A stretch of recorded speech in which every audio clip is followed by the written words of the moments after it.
Hello, everyone, and thank you for joining me back in the dugout.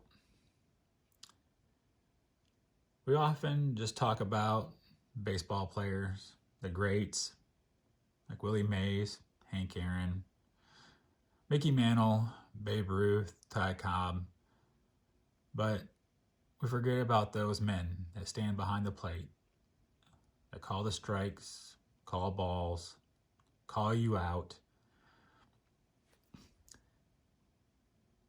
And Jocko here is one of 10 inscribed into the Baseball Hall of Fame. Jocko was born December 6th, 1899 in Chicago, and he died April 16th, 1989 in Arizona.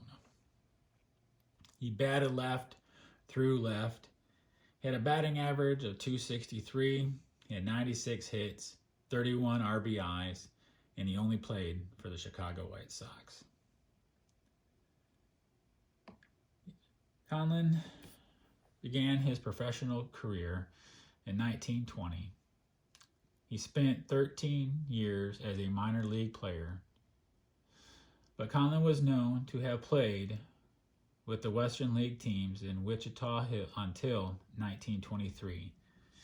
He was in the International League for the next several years, playing with the Rochester Tribe from 1924 to 1926, and for the Newark Bears from 1927 to 1929.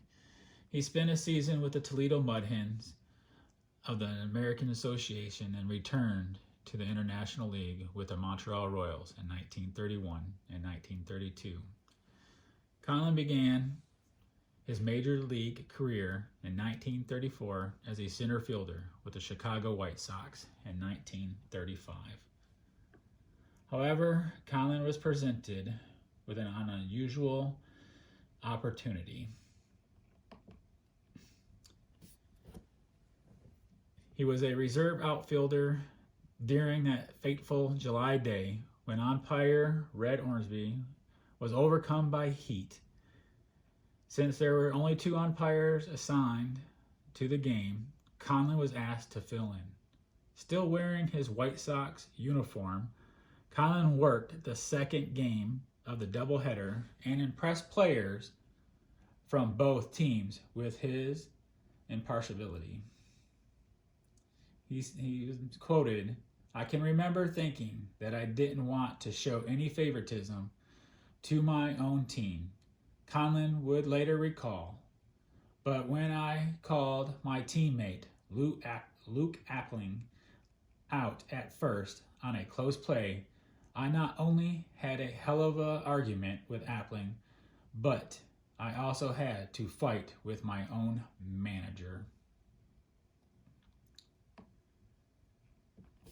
Conlon left the outfield the following year to pursue his new career as an umpire.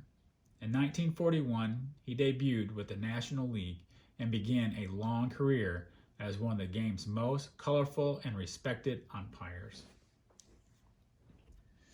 From 1941 to 1965, he would officiate 5 World Series and 6 All-Star games. He wore a fashionable polka dot bow tie and was the last National League umpire to wear a chest protector over his clothes. Besides his attire, Conlon was known for his ability to combine his cheerful personality with a stern sense of authority. He ran the ball game like it was supposed to be run, said Hall of Fame manager Leo DeRocha, who famously clashed with Conlon on several occasions. He wanted players to hurry in and out of the dugout. He did it his way. Conlon officiated 3 different tie-breaking playoff series, including Bobby Thomson's shot heard around the world during the New York Giants' triumph over the Brooklyn Dodgers in 1951.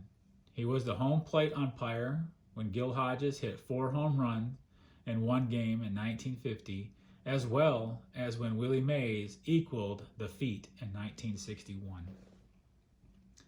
Conlon retired after 25 years of service in 1964 before coming back to service as a substitute umpire for only 17 games in 1965.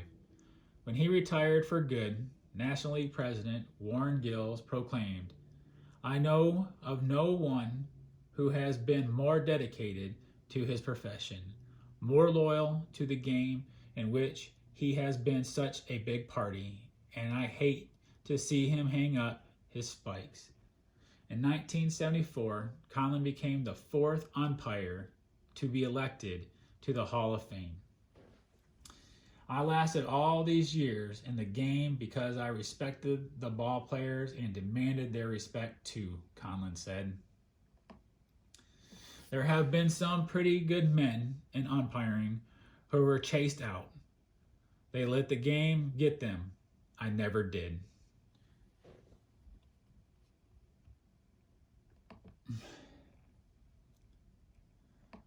I have some respect for the man on this. He didn't want to be ran over, and he didn't run over the players. It was a respect both ways, and I can respect that. So, as we look here at Jocko, I can admire his dedication to the game and making it better and not taking any crap. So thank you again for joining me here at the dugout, and I'll see you at next game.